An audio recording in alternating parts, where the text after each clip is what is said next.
Hey everybody, I'm Colby from Sanitarium Productions. We're back with another G.I. Joe toy review for you all today. We're looking at Deep Six today from the Rise of Cobra line. So this was one of those that kinda didn't do a whole lot for me on the shelf to begin with. I was not really a big fan of the whole urban camo kind of motif they were going for here, but I went ahead and bit the bullet and picked this one up, so we're going to go ahead and tear into it and kind of see how it holds up against everything else. So, should be kind of interesting. We can at least take a look at this big old cannon thing that he's got with him and see how that might work in an underwater situation, right? So, anyways, stick with us and we'll go ahead and review this thing.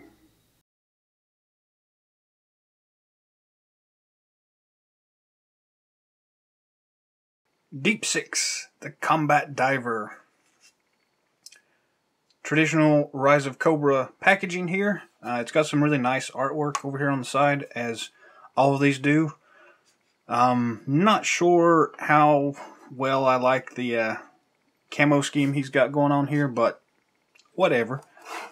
Flipping it over to the back, you can see the file card and some of the other characters here. This wave had some of the more obscure characters: Heavy Duty, Cover Girl, Sergeant Stone, Elite Viper, Destro, and the Neo Viper. So, pretty cool all in all. This one, as you can probably tell, should have been Torpedo. I don't know exactly why they chose to go with the Deep Six instead of Torpedo. Some kind of marketing stuff I really don't understand, I suppose. But it doesn't really matter. I picked it up anyways, didn't I?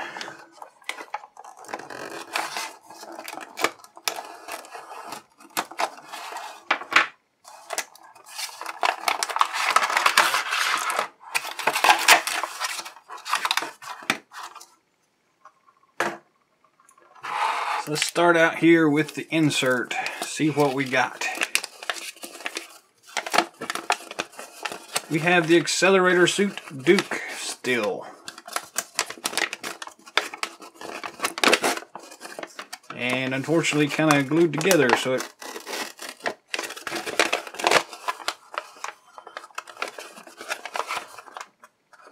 anyways, we're tossing that because don't need another one of them.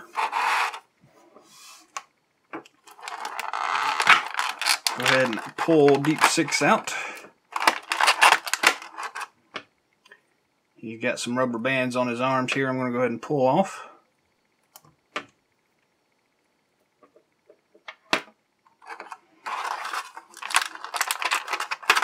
Another one of the really big gun things. Good fire mechanisms on them anyways. His flippers.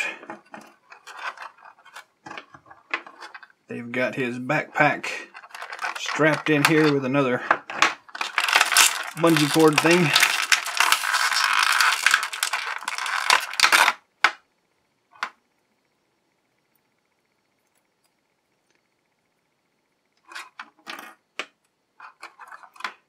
And we've got his breather hose down here on the side. Probably easy to lose. His sidearm, and the figure stand.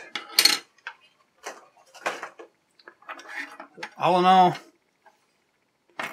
pretty good amount of accessories here. And we'll go ahead and zoom in now and take a closer look. The figure stand itself is standard issue for the Rise of Cobra line. The dog tags. Nice G.I. Joe emblem on the back.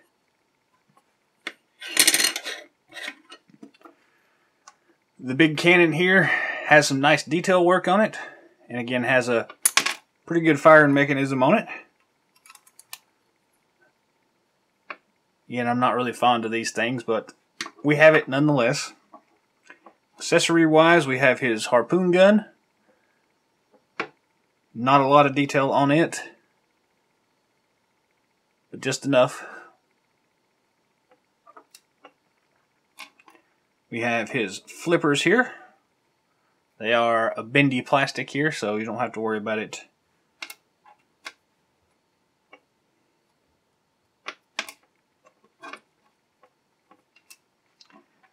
We've got his backpack. These canisters actually do pop off, or they can pop off if you want to. Not easily, but they do. See if we can pry one of them out here. So that's kind of a unique feature I don't think I paid much attention to on the original torpedo release, but it's kind of cool that you can pull these things off and pop them back in place. They hold in there pretty well, so. Then traditional pistol sidearm with a silencer on it, it looks like. Again, decent detail work on it. His breathing hose. On his side, he has a knife in the sheath. Pretty nice little knife. Not a lot of detail work, but it's there anyways. And he has a removable face mask that the breathing hose will attach to. We'll gear him up here in just a second.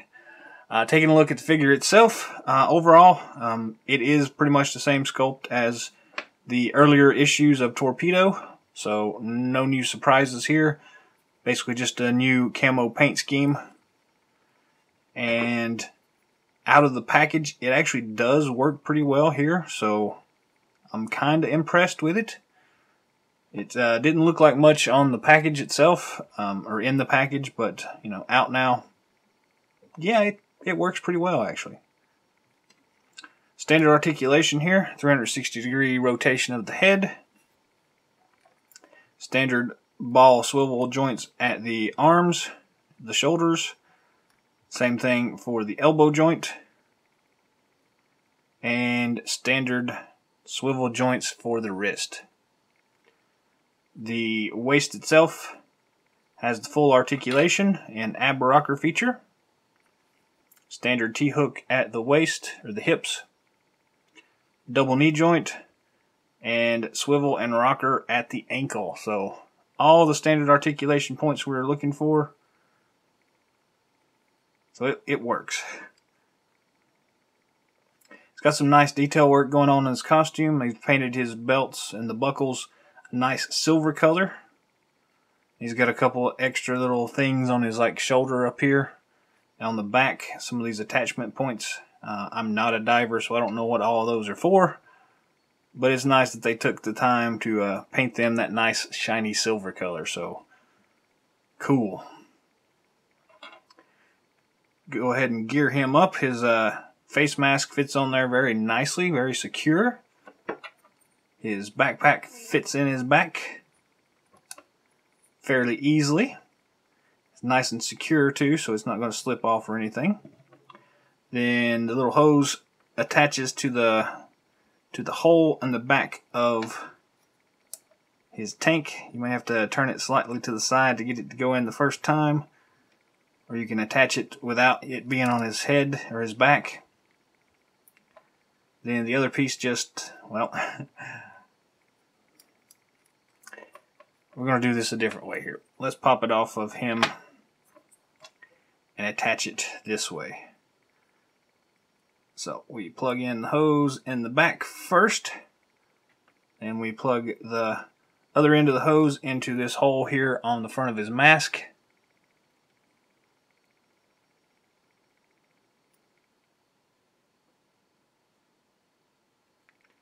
Much easier that way. Then we attach it to his back and then slip the mask over his face. Pretty good. Again, he does have a holster on his side for his knife. Slips in there nice and secure.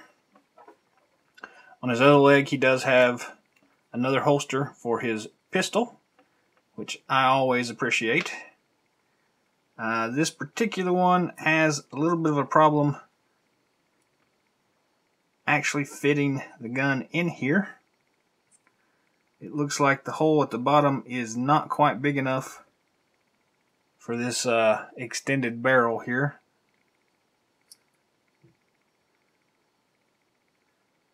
So that's going to be a slight problem, but it still goes in there and it will hold in place, so no big deal there. Then we've got his flippers that go on his feet. I will point out that they do have the additional hole here, so you can peg them into the bottom of his feet, and then they can still stand on the figure stand. It's nice that they thought enough to include that little feature. There were a couple of these issues that they didn't do that with, and it made it kind of cumbersome to try to carry the flippers and keep up with them outside of the figure stand. Harpoon gun in his hand, and he is all geared up and ready for combat. So, very nice looking. Again, crazy big gun here. We're not going to worry too much about it, but it is here. It does fit in his hand a couple of different ways, depending on how you want to go about it. But it's kind of clunky to me, so I don't really like using it too much. But you've got some options there anyway, so you can gear him up with this big thing.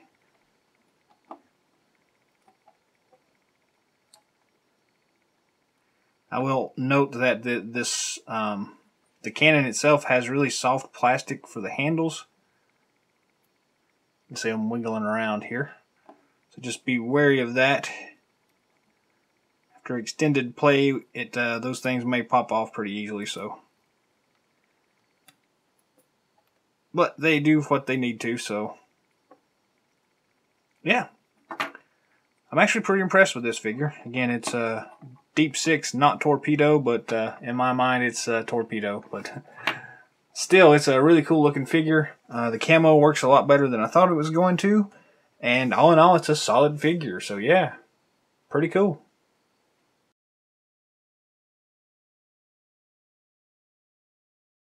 That's it for our review today. Thanks for watching. If you haven't already, feel free to drop some comments down below.